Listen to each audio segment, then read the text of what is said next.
LSU conducted their 10th workout of fall camp on Monday. I was there. I'll tell you what I saw. It's Locked on LSU. Here we go.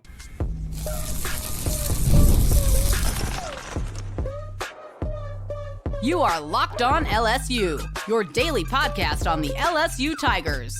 Part of the Locked On Podcast Network, your team every day.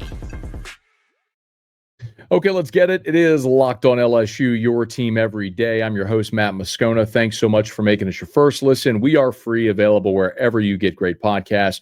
Of course, on YouTube as well, so please subscribe. As always, one of the fastest ways to help us grow is by leaving your comments below, so thank you sincerely for that. LSU went through about a 2-hour workout on Monday out at the McClendon practice facility. They started indoors for about a half an hour, made their way outdoors for the duration of the practice. Media was invited to watch the entirety of practice, so I was there. I'll tell you what I saw.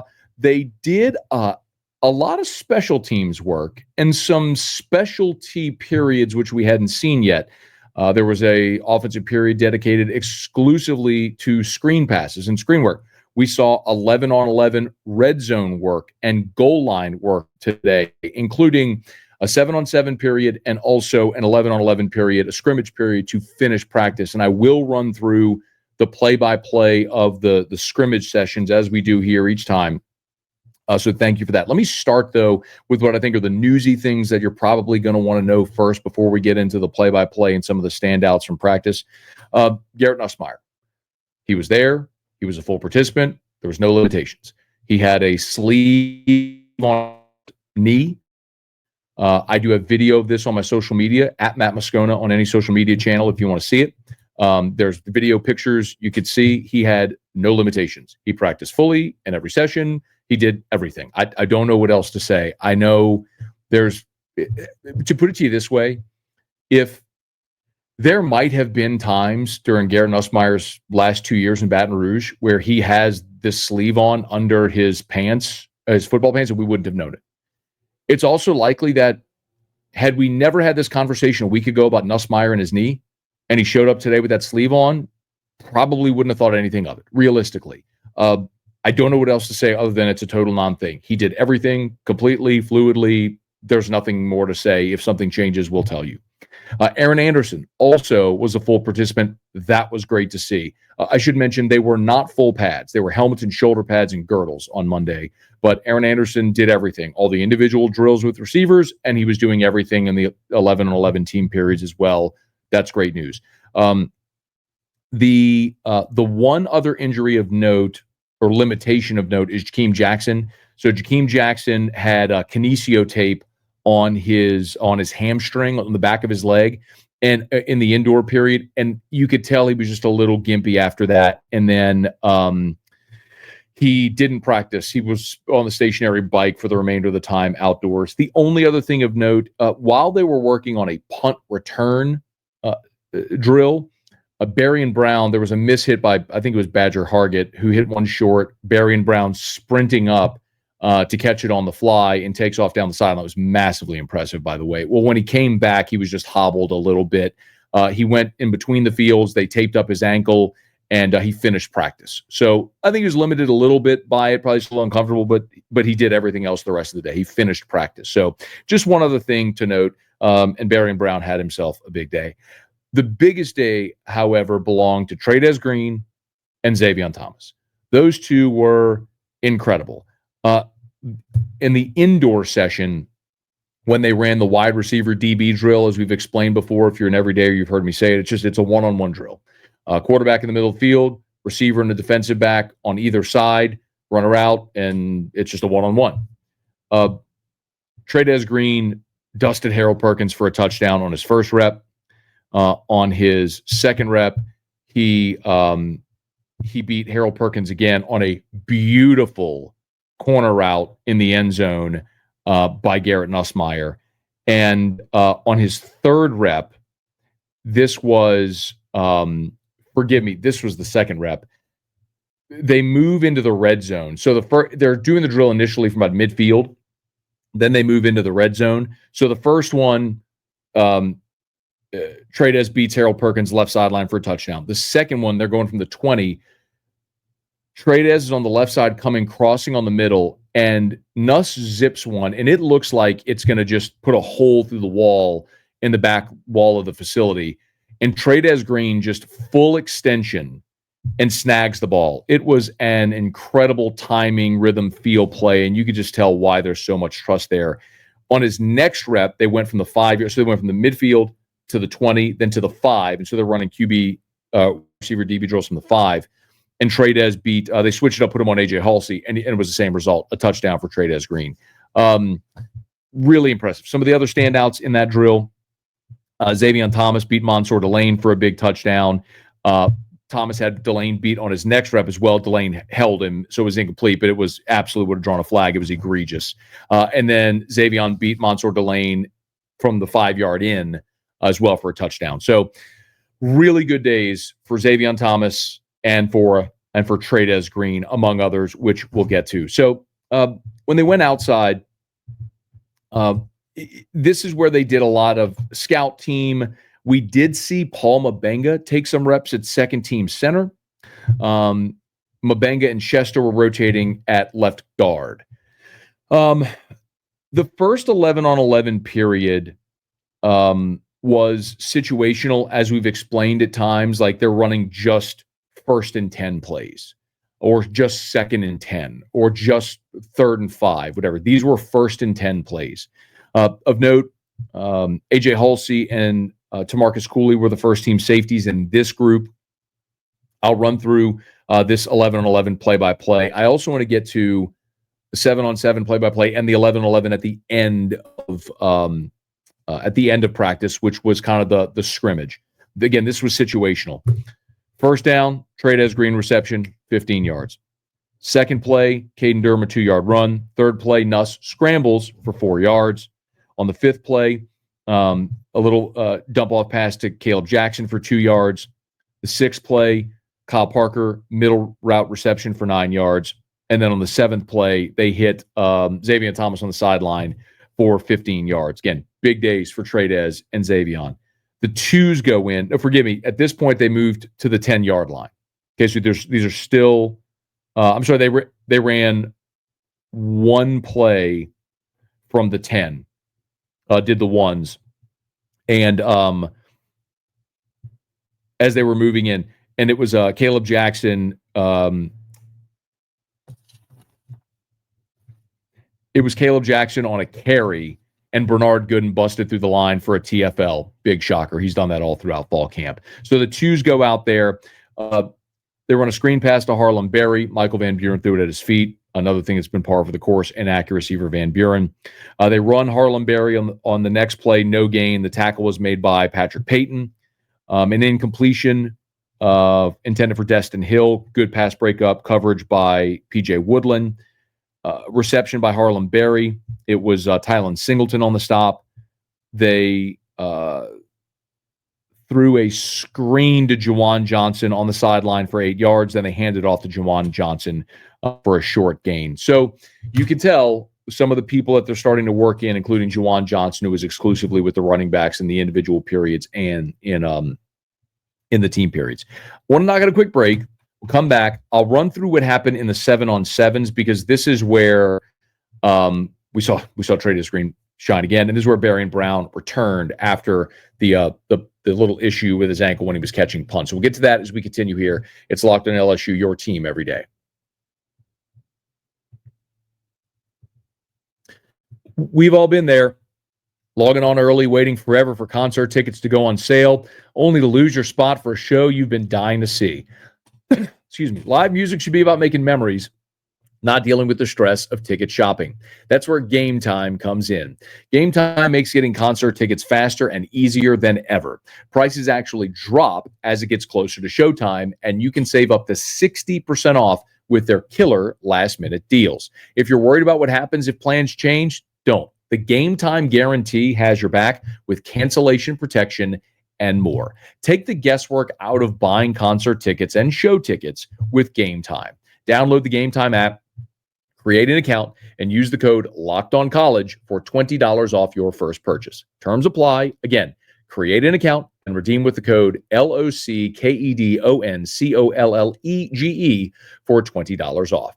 Download the Game Time app today. Last minute tickets, lowest prices guaranteed. So I did mention that they went 7-on-7 during this portion. When they went special teams, the offensive line began running wind sprints. I think Brad Davis was none too pleased with the effort that he saw during the 11-on-11 period from the offensive line. They were running wind sprints during this portion. They go special teams.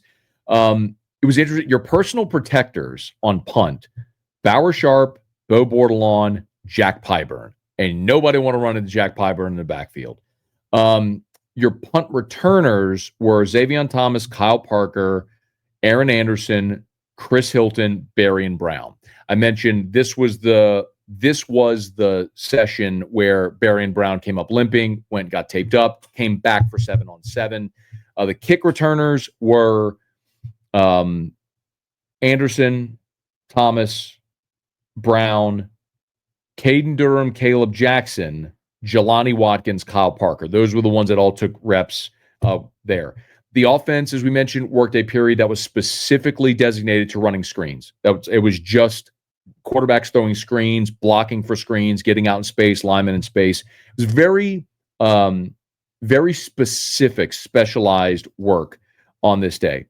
So then they go 7-on-7, and it got really lively at the end of practice. It went from 7-on-7 to an 11-on-11 goal line period to 11-on-11 scrimmage to end it. So I'll just run through this sequentially. I'll start 7-on-7, then I'll get to goal line, then I'll get to the 11-on-11 scrimmage to finish it. Okay.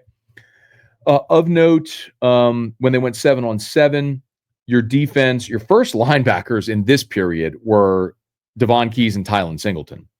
Mansour Delane and Ashton Stamps were your corners. Halsey and Javen Toviano were your safeties, and Perkins was at the star. And Blake Baker, by the way, did talk about this after practice. I asked him specifically about a lot of these rotations defensively, and he said sometimes they're just putting guys out there to see how they react on the field with other guys. So I could see this being a situation where they put Singleton and Keys out there as the starting linebackers to say, okay, how do you react when you're out there with the rest of the ones? And I think there are spots where you have some things that are solidified. Like, I believe, of course, Harold Perkins is going to be your star. Whit Weeks is going to be one of your starting linebackers. Ashton Stamps is going to be one of your starting cornerbacks. Everything else, as far as who takes the first snap, feels like it's up in the air. Like, it wouldn't surprise me at all if Bernard Gooden and Don McKinley were your starting tackles, or if McKinley and Bro were your starters, or if Gooden and Guillory were your starters. Like, it wouldn't surprise me how they're going to rotate and they're all going to play. And I think they're trying to figure that out right now. So here you go. This was the 7-on-7. I'll run through this quickly. First play, outlet pass to Trey'Dez Green for a short gain. Second play, fireworks. Zavion Thomas, deep down the left sideline, burns Ashton Stamps for a touchdown. Beautiful throw by Nuss where he dropped it in a bucket, but he didn't even need to because Thomas had Ashton Stamps burned. So big, deep touchdown pass there. So the first team ran 2 plays. They scored. So Van Buren goes in. First play, he has Nick Anderson deep, doesn't see him, scrambles. Second play, he's got Aaron Anderson open over the middle, misses him wide. It's incomplete. It did hit Anderson's hands, but he missed him wide. Like, Anderson was running at a reach back for it. It was wide. The next play, Zavion Thomas over the middle. This was the best throw of the day, maybe the best throw at camp by Michael Van Buren. They were in a zone. Zavion found a soft spot in the zone, and Van Buren threaded the needle among 3 defenders. It was a beautiful pass, great catch by Zavion, great route, all fantastic there. Nuss comes back in for one play, great coverage. He just throws it away. Then they bring in Colin Hurley, who throws a completed ball to Teron Francis, who, by the way, I should mention, Teron Francis had an amazing catch in the indoor. It was probably the catch of the day. He beat Charles Ross. They were hand fighting, battling for a jump ball in the end zone, and Teron Francis beat him for it and came down with it, feet ends. Teron Francis is going to be awesome. He's got to wait his turn. Like, you're going to remember next year and the following year us doing these reports about Teron Francis, he's awesome. He just is 10th on the depth chart. I mean, they got so many receivers. I don't know how he gets on the field. Anyway, Francis had a catch. Then pass intent for Nick Anderson was broken up by Michael Turner. Zavion Thomas, other reception over the middle. It was behind him, but he adjusted to it. And then Colin Hurley threw behind 82. Kylan Billiot for an incomplete pass. Then they move into the red zone. So it's still, this is still 7-on-7, but they're going in from the 20 now. They're in the red zone, okay? The ones are back out there. Now it's Witt and West at linebacker, Halsey and Cooley at safety.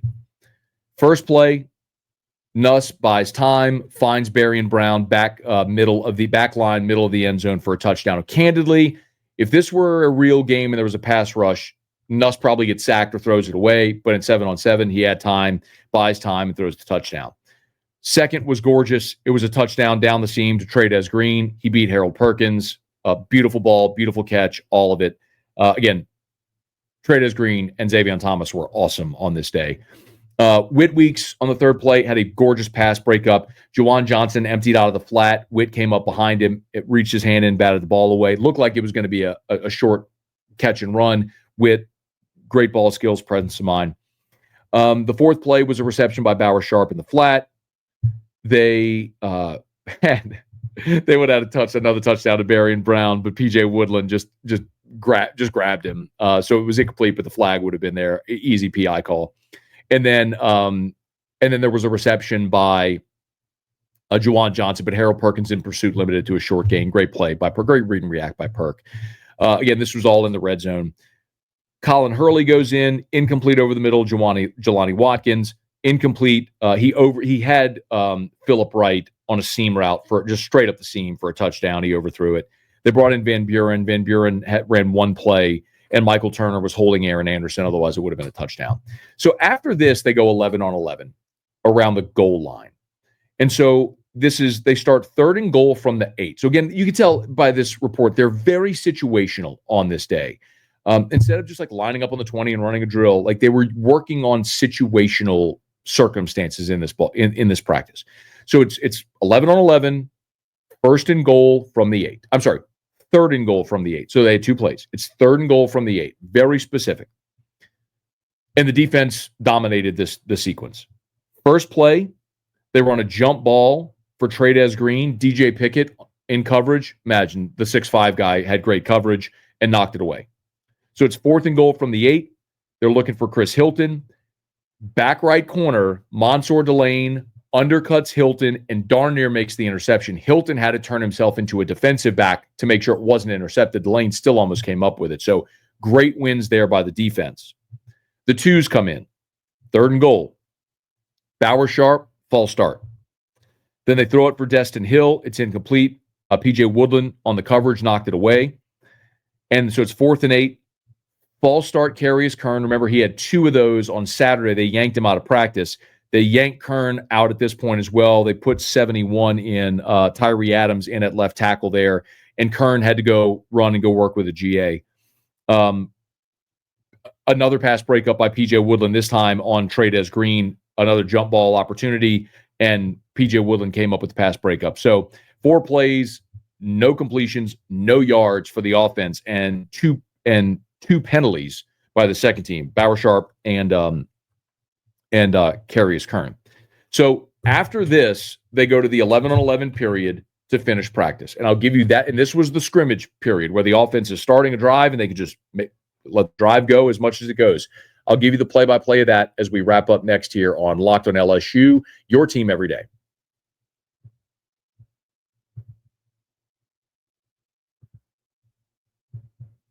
You know who takes care of LSU's top athletes? Our Lady of the Lake. And that same level of care is available to you. A part of the Franciscan Missionaries of Our Lady Health System and the official championship health partner of LSU, Our Lady of the Lake is transforming healthcare from clinical excellence in sports medicine and student health to breakthrough research and medical education. We're talking game-changing care that keeps athletes at their best and builds a stronger, healthier Louisiana for all of us. Because this partnership isn't just about LSU sports. It's about caring for all of us, creating opportunity, and leading the next generation of healthcare talent right here at home. So, whether you're on the field, in the stands, or just doing life, know that championship-level healthcare is right here for you. Learn more at ololrmc.com/LSU. That's ololrmc.com/LSU. Our Lady of the Lake and LSU. Together, we roar. So LSU wrapped up practice, as they've been doing, with a team 11-on-11 period. This is a scrimmage portion. The offense got the ball at their own 40-yard line, so 60 yards ahead of them, and they put together a drive. Penalties, down and distance, all of it.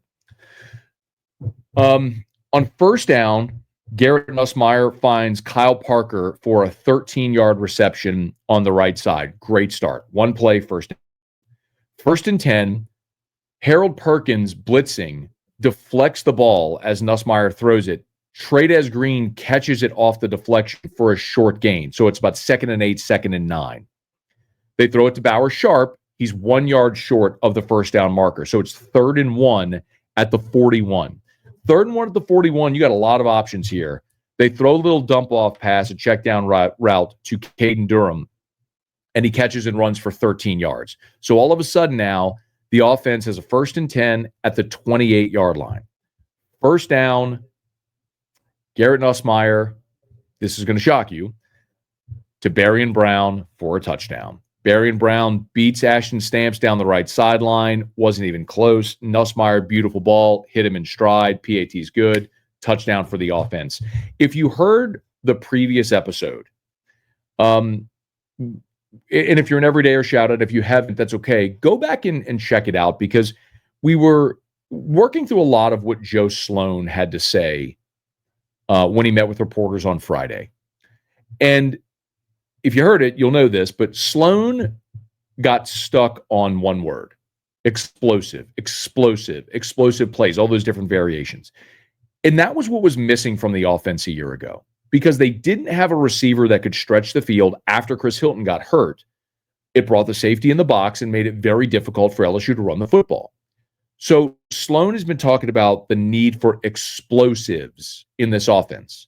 And every time we go through one of these 11-on-11s, you've heard me talk about, even the 7-on-7s, the big play has been there. It's not necessarily 6 yards, 8 yards, 4 yards, 12 yards, 6 yards. It's 28 yards, 45 yards, 49 yards, 62 yards. The explosives have been there. And that's why they went and got Barion Brown. They went and got Anderson. You have a healthy Chris Hilton. Caden Durham is ripped off explosive runs. And you can continue to see it every single practice, the big plays by the offense. So the first team goes out there, they score, their day's over. The twos go out there. First down, delay of game, Michael Van Buren. It's 1st and 15. False start, Jelani Watkins. It's 1st and 20. They throw a 5-yard reception to Bauer Sharp, so now it's 2nd and 15. Michael Van Buren showed here what he's capable of. The pressure coming, he steps up, sees a seam, boom, zigs and zags his way for 25 yards. So now the offense went from 1st and 20, backed up at their own 30-yard line, to now 1st and 10 at the plus 45. False start, Bauer Sharp. 1st and 15. They throw a little check down pass to Caleb Jackson for 5 yards. Now it's 2nd and 10. As it was 6 yards, it was 2nd and 9. This was a disappointing part, because Barion Brown goes deep and he is open, and it would be a touchdown, and Michael Van Buren underthrew him. It was 21. Michael Turner was in coverage, but it would have been a touchdown. Van Buren underthrew him. So instead, now it's 3rd and 9. They're trying to throw a shallow cross to Donovan Green. Great pass breakup by Jordan Gilbert. So now they are going to attempt a 63-yard field goal. I had the ball spotted at the 44. So 44 plus 44. So ball spot at the 44, 10 yards for the end zone's 54, and then 7 yards for the step back. I mean, this was a 63-yard field goal attempt, and they sent Aaron Burrell out there, and it was short and to the right. He's got the leg to make it when he hits it correctly, but he missed hit this one. It was just a little short and to the right. But it does go to show you that they feel like they have that potentially in their arsenal, which could be an option as opposed to a Hail Mary. Maybe you could try at the end of the half or end of a game situation. You feel like you have someone who can kick from 60 plus if you want to go or need to go attempt it. Someone who's got the leg to try it. So those were my notes from Monday's workout. Most importantly, of course, Garrett Nussmeier was out there and was a full participant. Do me a favor. If you're new, please smash the like button on YouTube, subscribe to the channel. If you're on podcast, please subscribe on your favorite podcast app. Just as a heads up, Tigers are back on the practice field on Tuesday, and we do get access, but only at the end of practice, which I like. That means we're probably going to get the 7-on-7 and the 11-on-11 period. So we should have that for you on Tuesday. And then they do practice Wednesday, Thursday with no media availability. We have not yet found out if we get access to the Friday and Saturday practices, but when we do, we'll certainly share it with you. And as long as we have access, I'll keep doing these practice reports if you keep coming back. So thank you for being there. Hey, thanks so much for making us your first listen every single day. If you're on podcast, please subscribe on your favorite podcast app. Rate us, leave a review. If you're on YouTube, smash that like button, subscribe to the channel, and hit the bell so you're notified whenever we post a new video. And let a friend know if they love the Tigers. We got you here every single day for Locked on LSU, your team every day.